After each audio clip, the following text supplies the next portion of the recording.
Urea और DAP नहीं, ये 6 माइक्रो न्यूट्रिएंट देंगे सबसे ज्यादा पैदावार।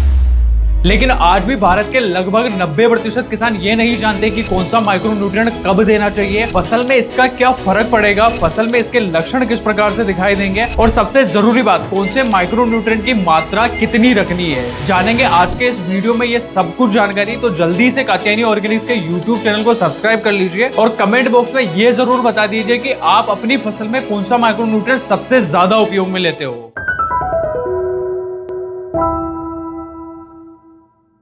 किसान मित्रों, वीडियो में आगे बढ़ते हैं और बात करते हैं वीडियो के सबसे पहले विषय के बारे में। वही है सूक्ष्म पोषक तत्वों की पहचान किस प्रकार से करें, यानी कि फसल में इनके लक्षण जो है वो किस प्रकार से दिखाई देते हैं। क्योंकि अगर आप लक्षण अच्छे से पहचान पाओगे तभी आपको सही से पता लग पाएगा कि फसल के अंदर कौन से माइक्रो न्यूट्रिएंट की कमी देखने को मिल रही है। तो किसान मित्रों, बात करते हैं सबसे पहले माइक्रो न्यूट्रिएंट के बारे में। वही है जिंक की कमी। जिंक की कमी अगर आपको पहचानना है ना, तो आपको सबसे पहले पौधे की जो नई पत्तियां हैं, जो नई पत्तियां अभी निकल के आई है, उसी को आपको सबसे पहले चेक करना है। अगर पौधे की नई पत्तियां की जो सिराएं हैं वो हरी हो रही है और बाकी का पत्ता पीला पड़ रहा है, तो आपको समझ जाना है कि आपके जो पौधा है या फिर आपकी जो फसल है ना, उसके अंदर जिंक की कमी देखने को मिल रही है। इसके अलावा भी अगर पौधे की पत्तियां छोटी रह रही हैं, टेढ़ी मेढ़ी आकार में अगर बनती जा रही है, तो भी आपकी फसल के अंदर जिंक की कमी ही है। और ये जो जिंक की कमी रहती है ना, आपको ज्यादातर अनाज वर्गीय जो फसलें रहती है, जैसे कि गेहूं की फसल हो गई हो, धान हो गई हो, मक्का हो गया हो, बाजरा हो गया हो, इन प्रकार की जो फसलें रहती ना, इनमें सबसे ज्यादा देखने को मिलती है। क्योंकि ये जो अनाज वर्गीय फसलें रहती ना, इनको जिंक की सबसे ज्यादा जरूरत इसलिए पड़ती है क्योंकि ये जो फसलें रहती ना,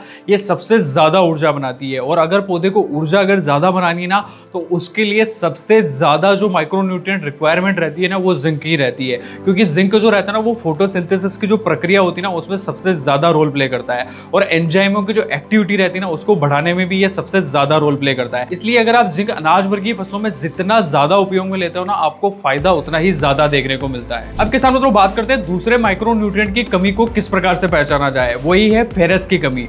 फेरस यानी कि आयरन। फेरस की कमी भी आपको पौधे की जो नई पत्तियां निकल के आ रही है ना, उनमें ही देखने को मिलेगी। अगर पौधे की नई पत्तियों की जो सिराएं हैं, नसें जो है वो गहरी हरे रंग की हो रही है और साथ ही पत्ती का जो दूसरा भाग है ना, अगर वो पीला पड़ता जा रहा है, तो आपको समझ जाना है कि आपका जो पौधा है ना, उसके अंदर फेरस यानी कि आयरन की कमी देखने को मिल रही है। अब ऐसी कंडीशन में क्या होता है ना, जो जिंक की कमी रहती है ना, उसमें भी जो नसें रहती है वो हरी होती है और बाकी का जो हिस्सा रहता है वो पीला पड़ता है। और आयरन की कमी होती है तो भी ऐसा ही होता है। तो अब इन दोनों में अंतर कैसे पहचानना है? तो जिंक की जब भी कमी होती है ना, तो पौधे की जो पत्तियां रहती है ना, वो सिकड़ी हुई भी दिखाई देती है और पौधे की जो ग्रोथ रहती है ना, वो भी रुक जाती है। लेकिन आयरन यानी कि फेरस की कमी में ऐसा नहीं होता है। फेरस की कमी में सीधा और सीधा पौधे की जो सिराएं हैं, नसें जो रहती है वो हरी पड़ती है और बाकी का जो हिस्सा रहता है ना, वो पीला पड़ता है। बस यही मेन फर्क होता है। और इसके अलावा अगर आप और भी डिटेल में जानना चाहते हो, तो फेरस की जो कमी रहती है ना, वो ज्यादातर गन्ने वाली फसल में, मक्का हो गया हो, ज्वार हो गया हो, ये जो फसलें रहती है ना, इनमें सबसे ज्यादा देखने को मिलती है। अब किसान मित्रों, आपने ये तो समझ लिया कि फेरस जो रहता है उसकी कमी किस प्रकार से देखने को मिलती है। अब जानते हैं कि फेरस की कमी अगर फसल के अंदर होती है तो फसल में किस प्रकार से नुकसान देखने को मिलता है। फेरस की कमी होती है तो ये सबसे मेन जो काम करता है ना, ये क्लोरोफिल निर्माण जो रहता है ना, उसे बंद कर देता है। उसी कारण से पौधे की जो पत्तियां रहती है ना, उसके अंदर खाना अच्छे से नहीं बन पाता है। मतलब कि अगर पौधे की पत्तियों में खाना ही अच्छे से नहीं बनेगा, तो पौधे को ऊर्जा जो है वो अच्छे से नहीं मिल पाएगी। और अगर ऊर्जा ही अच्छे से नहीं मिलेगी, तो पौधे के अंदर फूल और फल की बनने की जो प्रक्रिया है ना,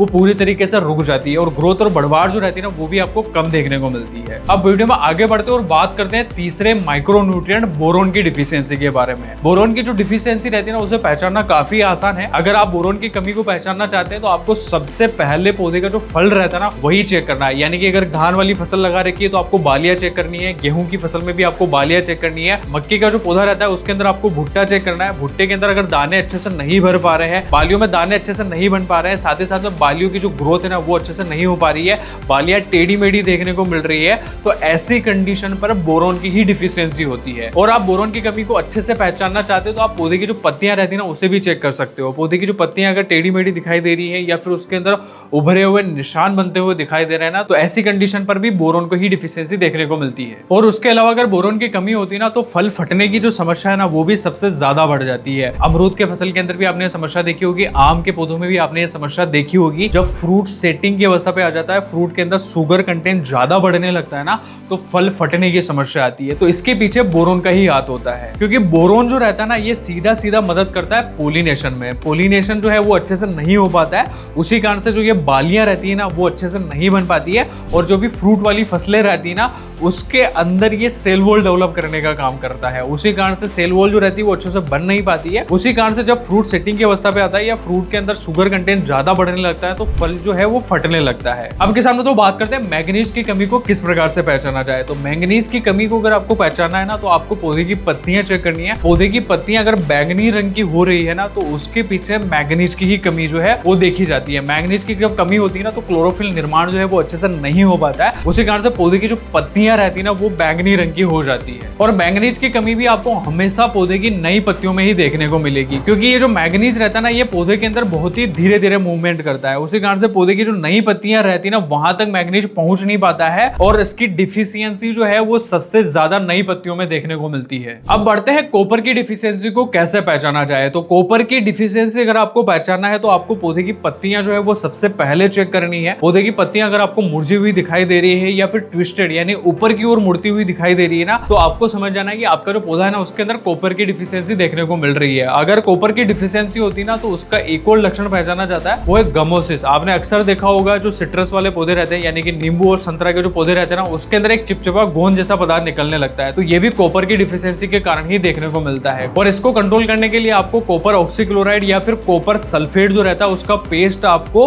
पौधे की छाल के ऊपर लगाना रहता है। पहले आपको जो गमोसिस रहता है उसे रिमूव करना है, उसके बाद में आप कॉपर का पेस्ट जो है उसके ऊपर लगा सकते हो। तो ऐसी कंडीशन पे उसे भी आप काफी आसानी से कंट्रोल कर सकते हो। अब किसान मित्रों बात करते हैं आखिरी पोषक तत्व की कमी को कैसे पहचाना जाए, वो है मोलिब्डेनम। और मोलिब्डेनम की कमी आपको पहचाननी है ना तो पौधे की जो पत्तियां है ना वो आपको चेक करनी है। पौधे की पत्तियां टेढ़ी मेढ़ी दिखाई दे रही है या फिर पत्ती अच्छे से विकसित नहीं हो पा रही है, चौड़ाई जो है वो अच्छे से नहीं बन पा रही है ना तो इसके पीछे मोलिब्डेनम का ही हाथ होता है। मोलिब्डेनम की कमी होती है तभी ऐसा देखने को मिलता है। और मोलिब्डेनम की जो कमी है ना वो ज्यादातर गोभी वर्गीय जितनी भी फसलें होती है जैसे कि फूल गोभी हो गई, पत्ता गोभी हो गई, ब्रोकली हो गई, इनकी पत्तियां रहती है ना वो अच्छे से विकसित नहीं हो पा रही है तो मोलिब्डेनम की ही इसके पीछे कमी होती है। बाकी इसकी कमी आपको अन्य फसलों में ज्यादा देखने को नहीं मिलती है। अभी तक किसानों तो आपने समझ लिया कि ये माइक्रोन्यूट्रिएंट की कमी किस प्रकार से दिखाई देती है और फसल पर इसका क्या प्रभाव पड़ता है। अब सबसे जरूरी बात आती है कि इन्हें कंट्रोल कैसे किया जाए। तो माइक्रोन्यूट्रिएंट की डिफिशियंसी को कंट्रोल करने के लिए आपके पास में दो तरीके, या तो आप सेपरेट माइक्रोन्यूट्रिएंट लाके स्प्रे कर सकते हो या फिर इनका एक ग्रेड आता है। ग्रेड अलग अलग स्टेट के अनुसार अलग अलग हो सकता है, लेकिन अगर आप इन सारे न्यूट्रिएंट को एक ही साथ कंट्रोल करना चाहते हो तो आप चिलेटेड घटक युक्त 6 एलिमेंट वाला माइक्रोन्यूट्रिएंट यूज कर सकते हो। इसके अंदर आपको जिंक भी मिल जाएगा,